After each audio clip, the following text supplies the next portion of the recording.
RS Online class welcomes you friends. Myself Rekha Patel. Today we will discuss about English. Change the text. Do as directed. Section D. Especially the new point. Change the voice. Active and passive. Hello. We are discussing about change the text or do as directed. એટલે કે લખાણ બદલો અથવા માંગ્યા પ્રમાણે કે સૂચવ્યા પ્રમાણે કરો.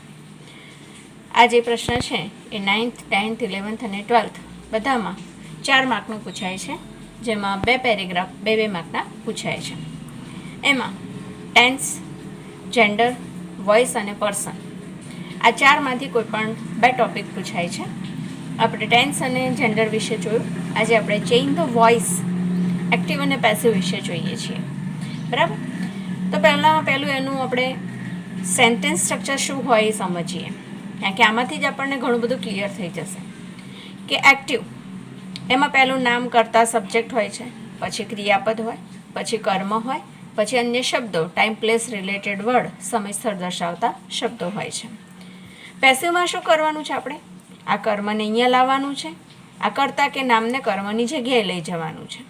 અને આ જે ક્રિયાપદ જે છે એમાં આપણે બીનું રૂપ કાં તો બી, કાં તો બીઈંગ, કાં તો બીન મૂકવાનું અને ક્રિયાપદનું ભૂતકૃદંત મૂકી અને આજે બાય સાથે કર્તાને આપણે પાછળ લઈ જઈશું કર્મની જગ્યાએ, અને અન્ય શબ્દોમાં આપણે કોઈ ફેરફાર કરવાનો નથી. એટલે કે આ ક્રોસ રમતા આવડે, આ ચોકડી રમતા આવડે તો આપણો મોટાભાગનો પ્રશ્ન સોલ્વ થઈ જાય. 2 વસ્તુ આની અંદર કોમન છે. કઈ 2 વસ્તુ કોમન છે? તો પહેલું કે કર્તાને બાય સાથે પાછળ લઈ જાઓ, કર્મને આગળ લાવો અને ક્રિયાપદનું ભૂતકૃદંત પાસ્ટ પાર્ટિસિપલ કોઈ પણ ટેન્સનું વાક્ય હશે આ કોમન રહેશે. બરાબર?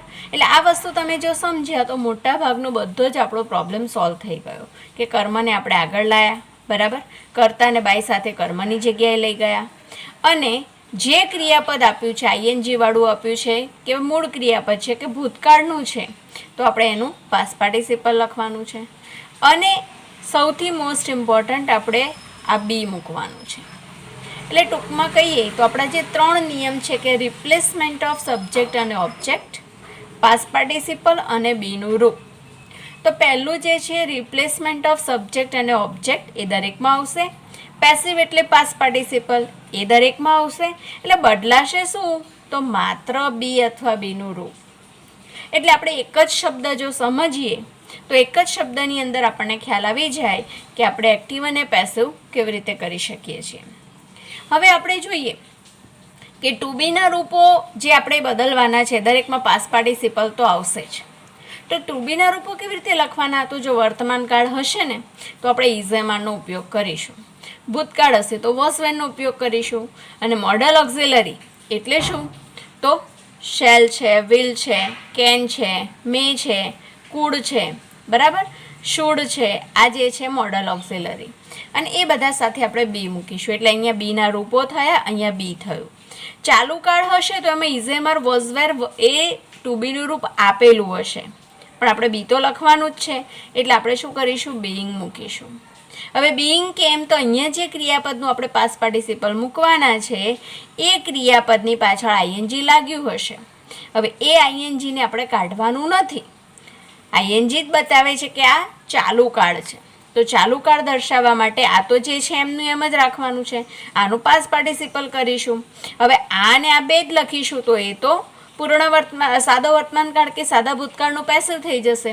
તો આપણે શું કરીશું? આઈએનજીને બી સાથે મૂકીશું, એટલે બીઈંગ કરીશું. બરાબર? પછી પૂર્ણ કાળ હશે તો પૂર્ણ કાળમાં દરેકમાં હેવનું રૂપ આપેલું જ હશે. જો હેઝ, હેવ, હેડ, વિલ સાથે હેવ, આ બધી મોડલ ઓક્ઝિલરી સાથે હેવ આપેલું હશે. અને આની અંદર એક સારી બાબત એ પણ છે કે એમાં પાસ્ટ પાર્ટિસિપલ પણ આપેલું હશે. કારણ કે પૂર્ણ કાળ હોય ને તો પણ પાસ્ટ પાર્ટિસિપલ આવે, અને પેસિવ હોય ને તો એ પાસ્ટ પાર્ટિસિપલ આવે.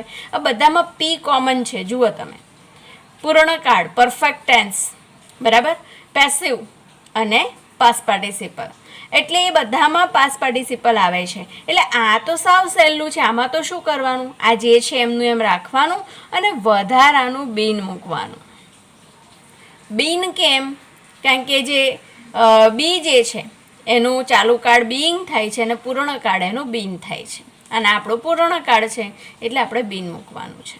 બરાબર સમજાયું? એટલે અહીંયા આપણે ટુ બી મૂકીશું, અહીંયા ટુ બીનું એકલું બી મૂકીશું, અહીંયા બીઈંગ મૂકીશું અને અહીંયા બીન મૂકીશું.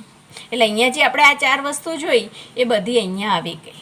બરાબર. બીનું રૂપ તો સાદો વર્તમાનકાળ સાદા ભૂતકાળમાં, બી તો મોડલ ઓક્ઝિલરીની અંદર, પછી બીઈંગ તો ચાલુ કાળની અંદર અને બીન એ પૂર્ણ કાળની અંદર. એટલે કાળ કયો છે એ આપણે યાદ રાખીને આ બધું લખી શકીએ છીએ. ચલો એક્ઝામ્પલ જોઈએ એટલે આપણને વધારે ક્લિયર થવાય. બરાબર. હવે અહીંયા તમે જોઈ શકો છો કે એક્ઝામ્પલ આપ્યું છે, હાર્દિક ડ્રાઇવ્સ અ કાર ડેલી. હાર્દિક જે છે ડેલી દરરોજ કાર ચલાવે છે. બરાબર. હાર્દિક જે છે નામ છે, કર્તા છે, સબ્જેક્ટ છે. ડ્રાઇવ્સ એ ક્રિયાપદ છે પણ અહીંયા એસ લાગ્યો છે એટલે વર્તમાન કાળનું છે, ખબર પડી. અકાર એ કર્મથી ઓબ્જેક્ટ છે અથવા અહીંયા છેલ્લે ડેલી છે એ અન્ય શબ્દો છે. હવે શું કરીશું? આને કર્મને આગળ લાવીશું એટલે અકાર. બરાબર. વર્તમાન કાળ છે એટલે ઇઝેમારમાંથી કોઈ એક લઈશું એટલે કાર એક વચન છે એટલે ઇઝ આવશે. ડ્રાઈવ જે છે એનું પાસ્ટ પાર્ટિસિપલ ડ્રીવન થાય અને હાર્દિકને બાય હાર્દિક પાછળ લઈ જઈશું. બરાબર. આ બાય હાર્દિક જે છે આપણે અહીંયા પાછળ લાવીશું, પછી ડેલી અન્ય શબ્દો જ્યાં છે ત્યાંના ત્યાં. એટલે Hardik drives a car daily, a car is driven by Hardik daily. બરાબર. બીજું ઉદાહરણ જોઈએ કે Pinal wrote her homework yesterday.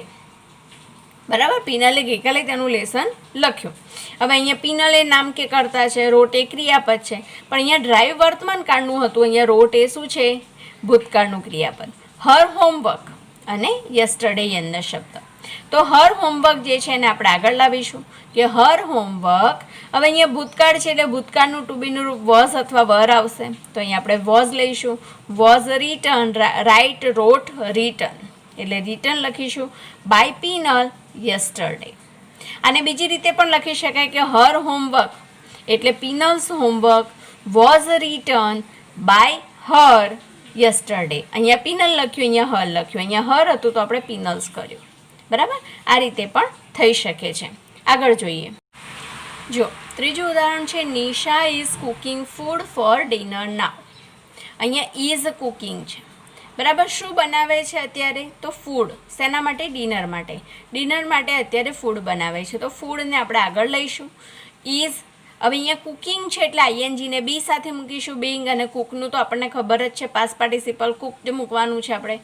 એટલે Nisha is being cooked food is being cooked by Nisha for dinner now. For dinner now એ અન્ય શબ્દ છે એટલે જ્યાં છે ત્યાંના ત્યાં જ રહેશે, એમાં કોઈ જ ચેન્જ આવશે નહીં. ફૂડને આગળ લાયા, નિશાને બાય સાથે પાછળ લઈ ગયા. ઇઝ કુકિંગનું આપણે ઇઝ being cooked કર્યું. બરાબર. આગળ છે the children were playing cricket at that time. બરાબર. તો અહીંયા આપણે બાળકો તે સમયે ક્રિકેટ રમી રહ્યા હતા. તો શું રમી રહ્યા હતા? તો ક્રિકેટ. તો ક્રિકેટને આગળ લાવીશું. બરાબર. હવે ક્રિકેટ એક વચન છે એટલે વોઝ મૂકીશું. અહીંયા ચિલ્ડ્રન સાથે વર આવે છે પણ ક્રિકેટ સાથે વોઝ મૂકીશું. અને પ્લેઇંગ જે છે એનું આપણે બીઈંગ પ્લેડ કરીશું. આઈએનજીને કાઢી નહીં નાખીએ. બીઈંગ વત્તા પ્લેડ એટલે being played by the children at that time. બરાબર. Kinjal can speak English easily. તો આપણે શું કર્યું? કિંજલ સરળતાથી અંગ્રેજી બોલી શકે છે. શું બોલી શકે છે? તો ઇંગ્લિશ આગળ લીધું. કેન સ્પીકનું કર્યું can be spoken. Can model auxiliary છે એટલે બી મૂક્યું. અહીંયા સ્પીકનું આપણે સ્પોકન કર્યું બાય કિંજલ ઇઝીલી. બરાબર. Purva has thrown the papers in dustbin. બરાબર. પૂર્વાએ ડસ્ટબિનમાં પેપર નાખી દીધા છે. બરાબર. તો શું નાખી દીધું છે? ધ પેપર્સ એટલે પેપર્સ લખીશું. અહીંયા હેવ લખ્યું કારણ કે આ પેપર્સ બહુવચન છે. પૂર્વા સાથે હેઝ આવે પણ પેપર્સ સાથે હેવ આવે. બિન પૂર્ણકાળ છે એટલે બિન લીધું. થ્રોન જે છે એ પાસ્ટ પાર્ટિસિપલ જ છે. થ્રો, થ્રુ, થ્રોન એટલે થ્રોન લીધું by Purva in dustbin. Next, Malti would have taken lunch. બરાબર. તો અહીંયા આપણને પૂર્ણ સહાયક ક્રિયાપદો પરફેક્ટ મોડેલ ઓક્ઝિલરીનું વાક્ય આપેલું છે. તો અહીંયા લંચને આપણે આગળ લઈશું. વુડ હેવ એ જે છે એમનું એમ અહીંયા પણ પૂર્ણકાળ છે એટલે એક્સ્ટ્રા આપણે બિન મૂકી દઈશું. બાકી ટેકને આપેલું છે બાય માલતી, એટલે પૂર્ણકાળ આપણો સહેલો છે કારણ કે બિન જ મૂકવાનું છે. કર્મ અને કર્તાનું રિપ્લેસમેન્ટ કરીને માત્ર બિન મૂકવાનું છે. The people had selected a leader, બરાબર, લોકોએ લીડરનું સિલેક્શન કરી દીધું છે. તો a leader had been selected by the people, અહીંયા હેડ સિલેક્ટેડ છે, હેડ બીન સિલેક્ટેડ કર્યું. વુડ હેવ ટેકન છે, વુડ હેવ બીન ટેકન કર્યું. બરાબર. જો આમાં મોસ્ટ ઇમ્પોર્ટન્ટ નોટ્સ કઈ છે તો રિપ્લેસમેન્ટ ઓફ સબ્જેક્ટ અને ઓબ્જેક્ટ. સબ્જેક્ટ અને ઓબ્જેક્ટને રિપ્લેસ કરવાનું છે, એકબીજાની જગ્યા એમની બદલવાની છે. ટુ બીનું ફોર્મ બી, બીઇંગ કે બીન લખવાનું અને પાસ્ટ પાર્ટિસિપલ લખવાનું. હવે આ પહેલું જે છે અને બીજું જે છે બધા જ પ્રકારના વાક્યોમાં, બધા જ કાળના વાક્યોમાં આ સેમ પ્રોસેસ કરવાની છે. બરાબર, એટલે આપણા માટે આ બીજા નંબરનું જે છે એ એક જ યાદ રાખવાનું થશે. બરાબર, હવે એ કેવી રીતે યાદ રાખવું એ આપણે આગળ ચર્ચા કરી. હવે આપણે પેરેગ્રાફ પ્રેક્ટિસ જોઈએ છીએ, જે આપણને પૂછાય છે અને જેના દ્વારા આપણે બીજા ડાઉટ્સ હોય તો ક્લિયર કરી શકીએ છીએ. બરાબર. Mister Patel teaches us Mrs. Patel teaches us English. She uses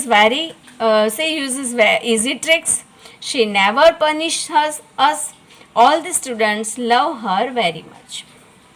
બરાબર, અહીંયા લખ્યું છે સ્ટાર્ટ ધીસ વે. અહીંયાથી નક્કી કરવાનું છે કે આપણે ટેન્સ બદલવાનું છે, જેન્ડર બદલવાનું છે કે વોઇસ બદલવાનું છે. અહીંયા લખ્યું છે વી આર ટોટ. હવે વી આર ટોટ લખ્યું છે, એમાં વી અહીંયા તો ક્યાંય છે નહીં. અસ છે એનું વી લખ્યું છે અને ટીચનું ટોટ કર્યું છે. અહીંયાથી આપણને ખબર પડે છે કે આ વર્તમાન કાળ છે અને આર લખ્યું છે વી આર ટોટ. એનો મતલબ કે અહીંયા આપણે શું કરવાનું છે, વોઇસ બદલવાનો છે. જો જેન્ડર બદલવાનું હોત તો મિસ્ટર પટેલ લખ્યું હોત, ટેન્સ બદલવાનો હોત તો ટીચનું એકલું ટોટ લખ્યું હોત. બરાબર, અથવા તો ઇઝ ટીચિંગ લખ્યું હોત. પણ અહીંયા આર ટોટ છે એનો મતલબ કે અસ અથવા ઇંગ્લિશ આગળ હોય ત્યાંથી આપણને ખ્યાલ આવે છે. એકવાર ખ્યાલ આવી ગયો પછી બાકીના વાક્યો એ પ્રમાણે કરવાના છે. દાખલા તરીકે જુઓ, we are taught English by Mrs Patel. બરાબર, હવે વીને આગળ લાયા છે, યસ છે એટલે વી લખેલું છે.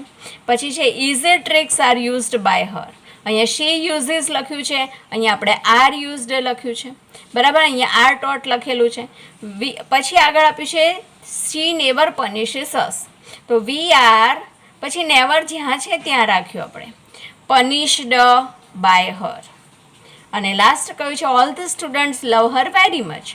તો શી ઇઝ, અહીંયા હર છે એને આપણે આગળ લાયા એટલે શી લખ્યું. She is loved very much by all the students. બરાબર, આગળ બીજા જોઈએ. જો second paragraph, look the children are decorating the room. Krimi and Khwaish are fixing balloons on the wall. Raja and Jay are helping them. બરાબર, અહીંયા દરેક વાક્ય તમને ચાલુ વર્તમાન કાળનું દેખાય છે. બરાબર, હવે જોઈએ સ્ટાર્ટ ધીસ વે કે look the room is being decorated. હવે અહીંયા જોઈએ તો લુક તો એનું એ છે. હવે રૂમ લખ્યું છે એટલે રૂમ અહીંયા છે અને અહીંયા લખ્યું છે. પછી અહીંયા ચિલ્ડ્રન જોડે આર છે, રૂમ જોડે ઇઝ છે. ડેકોરેટિંગનું being ડેકોરેટેડ કર્યું છે એટલે ખ્યાલ આવી જાય કે અહીંયા આપણે પેસિવ કરવાનું છે. Look the room is being decorated by the children. પછી Krimi and Khwaish are fixing balloons. તો આપણે બલૂન્સ પહેલાં લઈશું.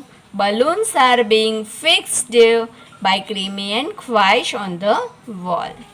નેક્સ્ટ છે Raja and Jay are helping them. તો ધેમનું શું કરીશું, they are being helped by Raja and Jay. Okay, નેક્સ્ટની અંદર આપણે જોઈએ છીએ કે એક જ કાળ છે પણ એની અંદર બધા ભેગા સેન્ટન્સીસ છે કે વર્તમાન કાળ છે પણ સાદો વર્તમાન કાળ જોવા મળે છે, પૂર્ણ વર્તમાન કાળ, ચાલુ વર્તમાન કાળ અને એવા મિક્સ ટાઈપના વાક્યો છે. કે Nandini draws a picture. Dharit is adding water in colours. His mother has prepared breakfast for him. They will enjoy breakfast after half an hour. બરાબર, હવે અહીંયા જોઈએ કે નંદિની ડ્રોઝ અ પિક્ચર. તો સ્ટાર્ટ ધીસ વેમાં શું આપ્યું છે, અ પિક્ચર ઇઝ ડ્રોન. એક તો કર્મ આગળ આપ્યું છે અને ડ્રોનનું ઇઝ ડ્રોન કર્યું છે એટલે પેસિવ છે. તો આપણે વાક્ય એવી રીતે બનાવીશું, a picture is drawn by Nandini. બીજું છે ધરિત ઇઝ એડિંગ વોટર. તો વોટર પહેલાં લઈશું, water is being added by Dharit in colours. બરાબર, ઇઝ એડિંગ જે છે એનું આપણે શું કર્યું, ઇઝ બીંગ એડેડ. પછી છે his mother has prepared breakfast for him. શું તૈયાર કર્યું, તો બ્રેકફાસ્ટ. તો breakfast has been prepared. Has prepared છે એનું આપણે has been prepared by his mother for him. Next છે they will enjoy breakfast after half an hour.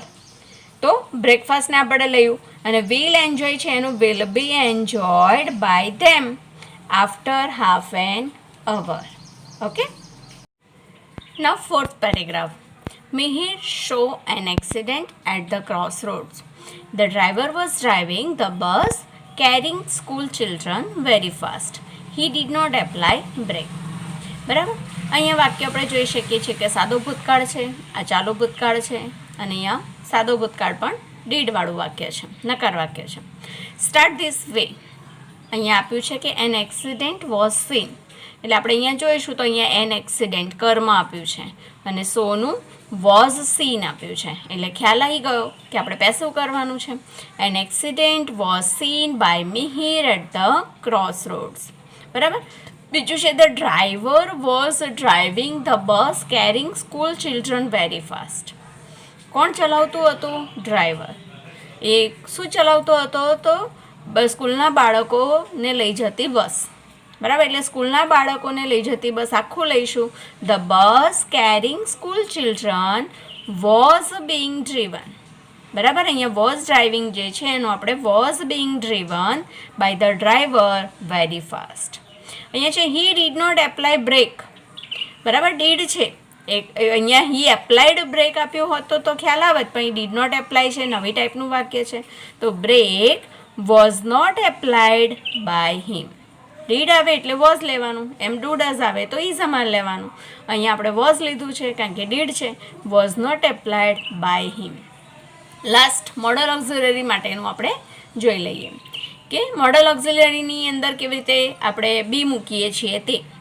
V should grow more trees. We should save water too. By saving water we can save our environment. હવે શું લખીશું કે અહીંયા પહેલાં જોઈ લઈએ કે સ્ટાર્ટ ધીસ વે. એમાં લખ્યું છે મોર ટ્રીઝ શુડ બી ગ્રોન. કે અહીંયા આપ્યું છે કે મોર ટ્રીઝ એટલે આ પહેલાં આપ્યું છે અને શુડ ગ્રોનું શુડ બી ગ્રોન આપ્યું છે. એટલે શું લખ્યું થયું, પેસિવ થયું. More trees should be grown by us. પછી આપ્યું છે we should save water too. તો આપણે શું કર્યું કે વોટરને આગળ લીધું. Water should be saved by us too. બરાબર, બાય સેવિંગ વોટર, આ તો એમને એમ જ રાખવાનું છે. By saving water we can save our environment. તો આપણે શું લખીએ છીએ, our environment can be saved by us. બરાબર મિત્રો, ક્લિયર થયું? જો તમને કોઈ પ્રોબ્લેમ હોય તો કોમેન્ટની અંદર લખજો, તો હું એનો જવાબ આપીશ. Okay, bye, take care.